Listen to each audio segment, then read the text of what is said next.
This is Ada Derana, Sri Lanka's prime time news bulletin. අයිබෝවන් අද දෙරණ ප්‍රධාන පුවත් සිරස්තල සිරිකොත තීරණයට අධිකරණයෙන් වාරණ. පක්ෂයේ උන්නතිය වෙනුවෙන් නඩු මහකට බහලා තියෙනවා. අද පක්ෂයේ කෘත්‍යාධිකාරී මණ්ඩලයට වාරණ නියෝගයක් නිකුත් කරලා තියෙනවා. සේවා දිගුවකින් සෞඛ්‍ය කැළඹේ. ජාත්‍යන්තර ආරක්ෂක සමුළුව කොළඹදී ආරම්භයි. ලක්විජය උත්පාදනය తాවකාලිකව ඇනහිටි. සෞඛ්‍ය අධ්‍යක්ෂ ජෙනරාල්වරයාගේ සේවා දිගුවට පක්ෂවත් විපක්ෂවත් අද උද්ඝෝෂණයක් පැවැත්වුණා. ඒ පිළිබඳ තොරතුරු මේ විරාමයෙන් අනතුරුව. ඔබ යාලිත් අද දෙරණ සමගින්. සෞඛ්‍ය අධ්‍යක්ෂ ජෙනරාල්වරයාට සේවා දිගුවක් ලබා දීමේ උත්සාහයට එරෙහිවත් පක්ෂවත් අද කොළඹදී උද්ඝෝෂණ පැවැත්වුණා.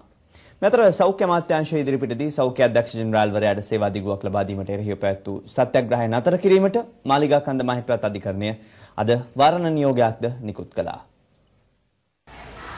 ජනාධිපති විමර්ශන වාර්තාවක් මගින් රුපියල් මිලියන 17කට අධික මුදලක් රජයට පාඩු කළ බවට චෝදනා එල්ල වී තිබෙන සෞඛ්‍ය අධ්‍යක්ෂ ජෙනරාල්වරයාට සේවා දිගුවක් ලබා දීමේ උත්සාහයට එරෙහිව සෞඛ්‍ය වෘත්තීය සමිතියක් සත්‍යාග්‍රහයක් ආරම්භ කළ අතර තවත් වෘත්තීය සමිතියක් ඔහුට සේවා දිගුවක් ලබා දෙන ලෙස බල කරමින් උද්ඝෝෂණයක නිරත වුණා.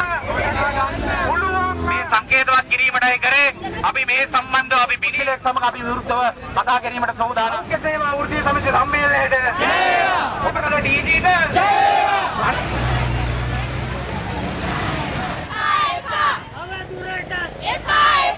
මූල්‍ය වංචා සහ දූෂණ චෝදනා එල්ල වුණු ජනාධිපති විමර්ශන කොමිෂන් සභාවකින් දූෂණ චෝදනා ඔප්පු කරපු හිටපු සෞඛ්‍ය සේවා අධ්‍යක්ෂ ජෙනරාල්වරයා මේ මොහොත වෙනකොට නැවත සෞඛ්‍ය සේවාවට කැඳවන්න ඔහුට සෞඛ්‍ය සේවා අධ්‍යක්ෂ ජෙනරාල් තනතුරේ ඒ පුටුවේ වාඩි කරවන්න උත්සාහයක් ගනිමින් තියෙනවා.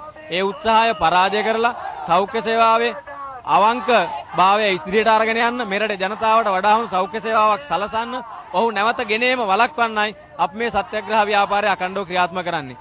කෙසේ වෙතත් සෞඛ්‍ය අධ්‍යක්ෂ ජෙනරාල්වරයාට එරෙහිව පැවති සත්‍යග්‍රහය මාලිගා කන්ද මහේස්ත්‍රාත්වරයා ලබා දුන් වාරණ නියෝගයකට අනුව අද දහවල් නතර කිරීමට සිදු වූ අතර පසුව ඔවුන් කොළඹ කොටුව දක්වා විරෝධතා පාගමනක නිරත වුණා.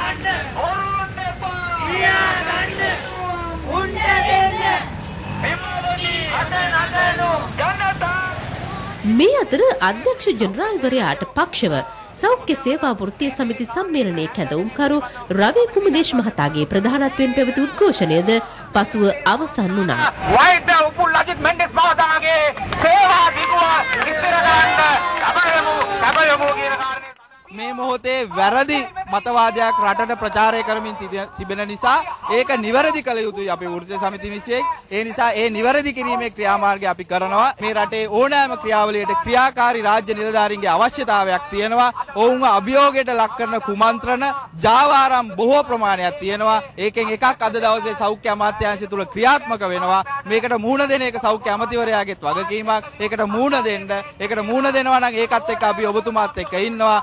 මේකට මුහුණ දෙන්නේ නැත්නම් හෙට දවසේ අපිට සිද්ධ වේවි සෞඛ්‍ය අමාත්‍යාංශය අපහසුතාවයට පත් කරමින් ඉදිරි ක්‍රියාමාර්ගවලට අවතීර්ණ වන්නට.